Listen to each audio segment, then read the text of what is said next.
Hello friends, നല്ല രുചിയുടെ പുതിയ വീഡിയോയിലേക്ക് എല്ലാവർക്കും സ്വാഗതം. ഇന്ന് നമ്മൾ ഉണ്ടാക്കാൻ പോകുന്നത് പെരുന്നാൾ സ്പെഷ്യൽ ചിക്കൻ ബിരിയാണിയാണ്. വീഡിയോ എല്ലാവരും ലൈക്ക് ചെയ്തിട്ട് ഫുള്ളായിട്ടൊന്ന് കാണാൻ ശ്രമിക്കുക. നമ്മുടെ ചാനൽ ആദ്യമായിട്ട് കാണുന്നവരുണ്ടെങ്കിൽ നമ്മളെ ചാനൽ സബ്സ്ക്രൈബ് ചെയ്യുക, ലൈക്ക് ചെയ്യുക, ഷെയർ ചെയ്യുക, കമൻറ്റ് ചെയ്യുക. നമുക്ക് നേരെ വീഡിയോയിലോട്ട് പോകാം.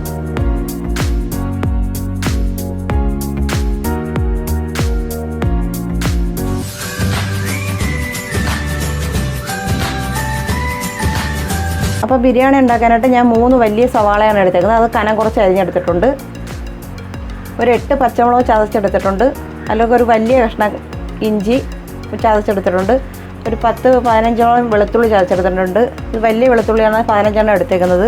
കറക്റ്റ് പറയുകയാണെങ്കിൽ ഇത് 1 ടേബിൾ സ്പൂൺ കാണും. നമ്മൾ കോരി എടുക്കുകയാണെങ്കിൽ ഇത് ചതച്ചത് 1 ടേബിൾ സ്പൂൺ കാണും. അപ്പോൾ ഞാൻ അതിലേക്ക് കുറച്ച് മല്ലിച്ചീര പൊടിയായിട്ട് അരിഞ്ഞെടുത്തിട്ടുണ്ട്. അതേപോലെ കുറേ പുതിനയിലയും കുറച്ചെടുത്തിട്ടുണ്ട്. അതിനായിട്ട് ഞാൻ 3 തക്കാളി പഴുത്തത് നീളത്തിൽ അരിഞ്ഞെടുത്തിട്ടുണ്ട്. ഒരു 1/4 ഭാഗം പൈനാപ്പിൾ പൊടിയായിട്ട് അരിഞ്ഞെടുത്തിട്ടുണ്ട്. അപ്പം ചിക്കൻ ബിരിയാണിക്കായിട്ട് ഞാൻ 1 കിലോ ചിക്കനാണ് ഇവിടെ എടുത്തേക്കുന്നത്. അപ്പോൾ നമുക്ക് ഇനി അതിനായിട്ട് അരി വേവിച്ചെടുക്കാം. അപ്പോൾ നമുക്ക് ഇതിലേക്ക് ചോറ് വേവിക്കാനായിട്ട് ഞാൻ വെള്ളം വെച്ചിട്ടുണ്ട്. അത് തിളച്ചിട്ടുണ്ട്. അതിനകത്തേക്ക് നമുക്ക് ഒരു 2 കഷ്ണം പട്ട, 2 ഏലയ്ക്ക, ഒരു ഇതിൻ്റെ പൂവുണ്ട്, പിന്നെ ഒരു 1/4 ടീസ്പൂൺ സാജീരകം കൂടെ അതിനകത്തേക്ക് ഇടുവാണ്.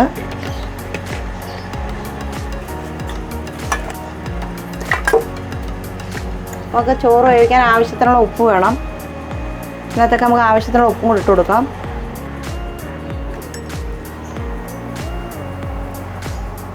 എന്നിട്ട് ഒരു ക്യാരറ്റ് പൊടിയായിട്ട് അരിഞ്ഞിട്ടുണ്ട്, അതും കൂടി ഇട്ട് കൊടുക്കാം. ക്യാരറ്റ് വേണമെങ്കിൽ ഇട്ടാൽ മതി. അപ്പോൾ നമുക്കിതിലേക്ക് അരി ഇട്ട് കൊടുക്കാം. ഇത് കഴുകിയിട്ട് ഒരു അരമണിക്കൂർ കുതിർത്ത് വെച്ചിരുന്ന അരിയാണ്. ബിരിയാണിയുടെ ചെറിയ അരിയാണ് എടുത്തേക്കുന്നത്.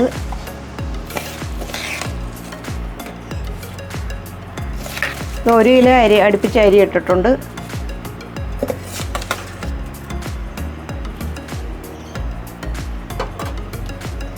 നമുക്കതിലേക്ക് ഒരു ടേബിൾ സ്പൂൺ നാരങ്ങ നീരും കൂടെ ഒഴിച്ചു കൊടുക്കാം. അരി ഒന്ന് ഒട്ടിപ്പിടിക്കാതിരിക്കാനാണ്. ഞാൻ ഇത് കറക്റ്റ് 1 കിലോ അരിയാണ് ഇവിടെ എടുത്തേക്കുന്നത്. വേവിച്ച് ഊറ്റിയെടുക്കാനായിട്ടാണ് അരി എടുത്തേക്കുന്നത്. പറ്റിച്ചെടുക്കുന്നവർക്ക് അങ്ങനെ എടുക്കാം.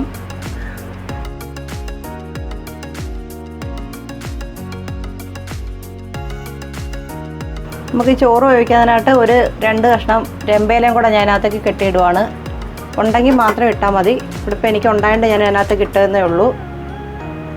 ഇട്ടാൽ ഒരു മണമൊക്കെ കിട്ടും, ചോറിന് പ്രത്യേക ഒരു മണം കിട്ടും.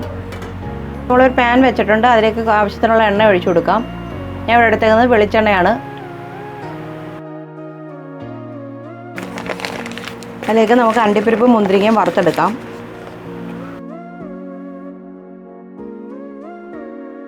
അപ്പോൾ നമ്മൾ അണ്ടിപ്പരിപ്പ് മുന്തിരിങ്ങയും വറുത്തെടുത്തിട്ടുണ്ട്. അതേ എണ്ണയിലേക്ക് നമുക്ക് ഉള്ളി വറുത്തെടുക്കാം.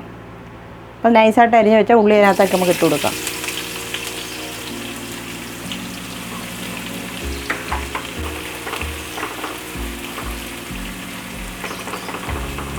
ഇതിലേക്ക് ഒരു നുള്ളു പഞ്ചസാരയും കൂടെ നമുക്ക് ഇട്ട് കൊടുക്കാം. ഉള്ളി നന്നായിട്ട് ഫ്രൈ ചെയ്ത് വരാൻ വേണ്ടിയാണ്. ഒരു ചെറിയ മധുരമൊക്കെ കിട്ടും. അപ്പോൾ ബിരിയാണിക്ക് ഒരു ടേസ്റ്റൊക്കെ കാണും.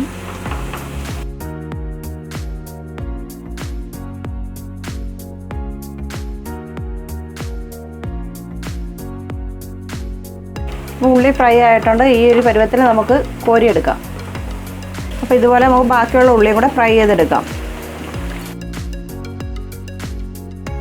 അപ്പം നമ്മൾ ഉള്ളി വറുത്ത എണ്ണയിലേക്കാണ് ഞാൻ അടുത്ത വെളുത്തുള്ളി ഇട്ട് കൊടുക്കുകയാണ്. അതിലേക്ക് ഇഞ്ചി ചതച്ചത്, പച്ചമുളക് 3 കൂടെ ഇട്ട് കൊടുക്കാം.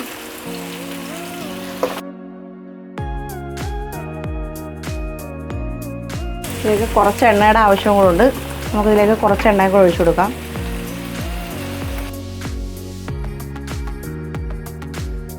നമുക്കിതിലേക്ക് ഒരു തണ്ട് കറിവേപ്പിലയും കൂടി ഇട്ട് കൊടുക്കാം. ഇതിൻ്റെ പച്ചച്ചവ മാങ്ങുന്നതും വരെ നമുക്കൊന്ന് ഇളക്കി കൊടുക്കാം. അപ്പോൾ നമ്മൾ ഈ ഒരു പരുവാകുമ്പോഴത്തേക്ക് നമുക്കിതിലേക്ക് തക്കാളി അരിഞ്ഞത് ഇട്ട് കൊടുക്കാം.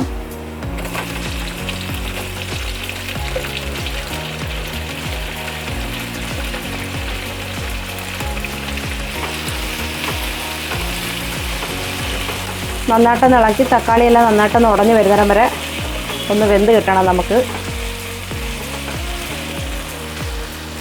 അപ്പോൾ തക്കാളി വെന്ത് ഒന്ന് ഉടഞ്ഞ് കിട്ടാനായിട്ട് നമുക്കിതൊന്ന് അടച്ചു വെക്കാം.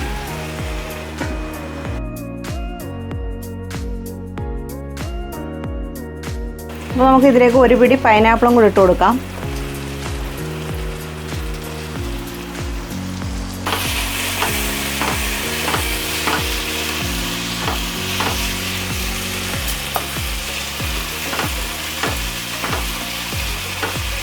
ബിരിയാണിയുടെ മസാലയ്ക്കകത്ത് തന്നെ പൈനാപ്പിൾ ചേർക്കുമ്പോൾ നല്ലൊരു മണവും ടേസ്റ്റും ഒക്കെ കിട്ടും. അതിനായിട്ടാണ് നമ്മൾ ഈ പൈനാപ്പിൾ ഇതിലേക്ക് ആഡ് ചെയ്യുന്നത്.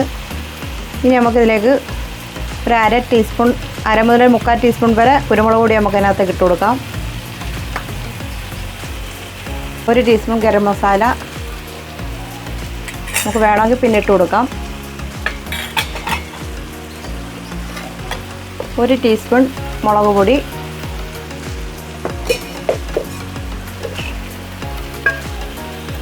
1 ടീസ്പൂൺ മല്ലിപ്പൊടി.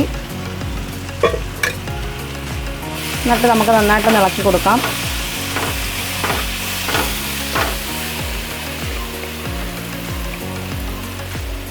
ഒരു അര ടീസ്പൂൺ മഞ്ഞൾപ്പൊടിയും കൂടി ഇട്ട് കൊടുക്കാം. ഇതിലേക്ക് ആവശ്യത്തിനുള്ള ഉപ്പും കൂടി ഇട്ട് കൊടുക്കാം. നമ്മളിതുവരെ ഉപ്പ് ഇട്ട് ചേർത്തിട്ടില്ല.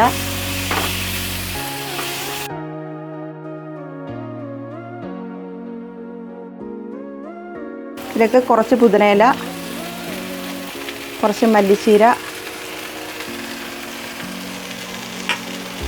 ഇട്ട് കൊടുത്ത് നന്നായിട്ട് ഇളക്കിയെടുക്കാം.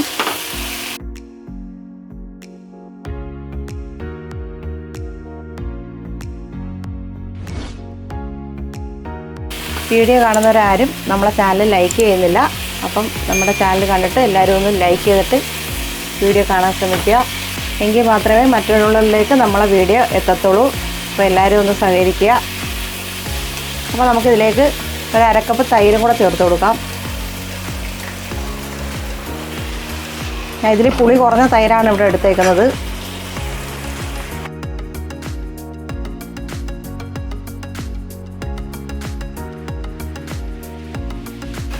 എന്നിട്ട് നമുക്കിതിൻ്റെ ഉപ്പൊന്ന് നോക്കണം. ഉപ്പ് കുറച്ചും കൂടെ നമുക്ക് ഇട്ട് കൊടുക്കാം. നമുക്ക് ചിക്കനെല്ലാം കൂടെ ഇടുമ്പോൾ അതിനകത്തേക്ക് ഉപ്പ് കറക്റ്റാവണമല്ലോ. അപ്പോൾ നമുക്കിതിലേക്ക് ചിക്കൻ ഇട്ട് കൊടുക്കാം.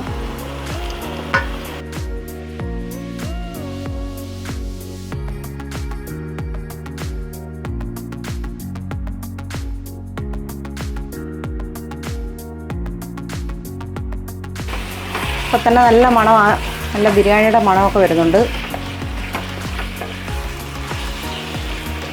അപ്പോൾ എല്ലാവരും ഇതൊന്ന് ട്രൈ ചെയ്ത് നോക്കണം.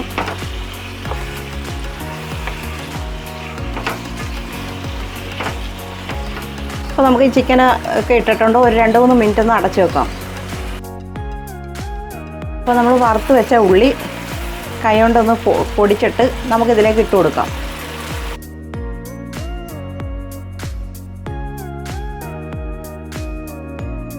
ഇതിനകത്ത് ഉള്ളി വാട്ടിയല്ല ചേർത്തേക്കുന്നത്, നമ്മളിതിനകത്ത് വറുത്ത് പൊടിച്ചാണ് ഇതിനകത്ത് ചേർത്തേക്കുന്നത്.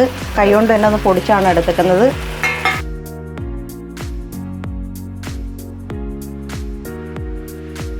ഇതിപ്പോൾ ഒരു 2.5 സവാളയോളം ഞാനത് വറുത്തെടുത്തിട്ടുണ്ട്. മൊത്തം 3 സവാളയാണ് ഞാൻ ഇവിടെ എടുത്തത്. അതിൽ ഞാൻ 4 സവാള ഞാൻ ഡെക്കറേഷൻ ചെയ്യാനായിട്ട് മാറ്റി വെച്ചിട്ടുണ്ട്, നമ്മൾ ചോറൊക്കെ സെറ്റ് ചെയ്യുമ്പോൾ ഇടാനായിട്ട്. അപ്പോൾ നമുക്കിതൊന്ന് തീ കുറച്ച് ഒന്ന് അടച്ചു വെക്കാം. ഒരു 10 മിനിറ്റ് അടച്ചു വെച്ച് വേവിക്കാം. അപ്പോൾ നമുക്കതൊന്ന് തുറന്ന് നോക്കാം. അപ്പോൾ നന്നായിട്ട് വെന്ത് എണ്ണയൊക്കെ തെളിഞ്ഞ് വന്നിട്ടുണ്ട്. നമ്മളിതിനകത്ത് വെള്ളമൊന്നും ഒഴിച്ചിട്ടില്ല. ചിക്കൻ വെന്തിട്ട് വന്നിട്ടുള്ള വെള്ളം തന്നെയാണ് ഇതിലേക്ക് ഇരിക്കുന്നത്. നമുക്ക് മസാല വല്ലതും കുറവുണ്ടെങ്കിൽ ശകലം ഗരം മസാലയോ കുരുമുളക് പൊടിയോ ഒക്കെ എരിവിന് വേണമെങ്കിൽ എരിവ് ഇട്ട് കൊടുക്കാം. അങ്ങനെ നമ്മളെ ബിരിയാണിക്കുള്ള മസാല ഇവിടെ റെഡി ആയിട്ടുണ്ട്. നമുക്കിനി ഇത് ഇറക്കി മാറ്റി വെക്കാം. അപ്പോൾ നമുക്ക് ദം ചെയ്യാനുള്ള കാര്യങ്ങൾ നോക്കാം. അപ്പോൾ നമുക്ക് ദം ചെയ്യാനായിട്ട് ഞാനൊരു ചരുവം വെച്ചിട്ടുണ്ട്. അതിലേക്ക് കുറച്ച് നെയ്യ് ഒഴിച്ചു കൊടുക്കാം. അപ്പോൾ നമുക്കതിനകത്തേക്ക് കുറച്ച് പൈനാപ്പിൾ ഇട്ട് കൊടുക്കാം. ഒരു സ്വല്പം മല്ലിച്ചീരയും പുതിനയിലയും കൂടി ഇട്ട് കൊടുക്കാം. കുറച്ച് അണ്ടിപ്പരിപ്പും ഉള്ളിയും എല്ലാം കൂടെ നമുക്ക് വറുത്തതിനകത്തേക്ക് ഇട്ട് കൊടുക്കാം.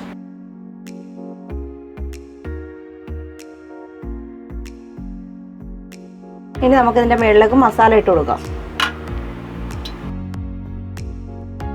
ഇത് നല്ല അടിപൊളി മണമൊക്കെ ഉണ്ട്. എല്ലാവരും മസ്റ്റായിട്ടൊന്ന് ട്രൈ ചെയ്ത് നോക്കണം. അപ്പോൾ നമ്മളെ വീഡിയോ ഇഷ്ടമായ ലൈക്ക് ചെയ്യുക, ഷെയർ ചെയ്യുക, കമൻറ്റ് ചെയ്യുക. നമ്മളെ വീഡിയോ കാണുന്നവരാരും ലൈക്ക് ചെയ്യുന്നില്ല. എല്ലാവരും ഒന്ന് സപ്പോർട്ട് ചെയ്യണം.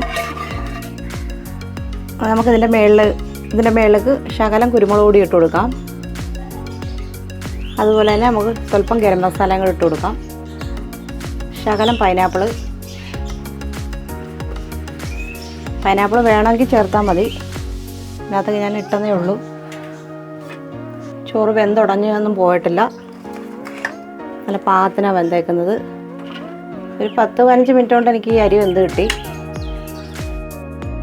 ഇതിലേക്ക് നമുക്ക് നെയ്യ് ഇതുവരെ ഒഴിച്ചിട്ടില്ലായിരുന്നു. നമുക്കിതിലേക്ക് നെയ്യും കൂടെ ഒഴിച്ചു കൊടുക്കാം. ഇനി നമുക്കിതൊരു അടച്ച് വെച്ച് ഒരു 10 മിനിറ്റ് തീ കുറച്ച് വെച്ച് ദം ചെയ്യാം. അപ്പോൾ നമ്മൾ പെരുന്നാൾ സ്പെഷ്യൽ ചിക്കൻ ദം ബിരിയാണി ഇവിടെ റെഡിയായി കഴിഞ്ഞു. അപ്പോൾ നമ്മളെ ചാനൽ ആദ്യമായിട്ട് കാണുന്നവരുണ്ട്, നമ്മളെ ചാനൽ സബ്സ്ക്രൈബ് ചെയ്യുക. വീഡിയോ ഇഷ്ടമായി ലൈക്ക് ചെയ്യുക, ഷെയർ ചെയ്യുക, കമൻറ്റ് ചെയ്യുക. നമ്മുടെ ചാനൽ എല്ലാവരും ഒന്ന് ലൈക്ക് ചെയ്തിട്ട് വീഡിയോ ഫുള്ളായിട്ടൊന്ന് കാണാൻ ശ്രമിക്കുക. അപ്പോൾ മറ്റൊരു നല്ല വീഡിയോ ആയിട്ട് വീണ്ടും കാണാം.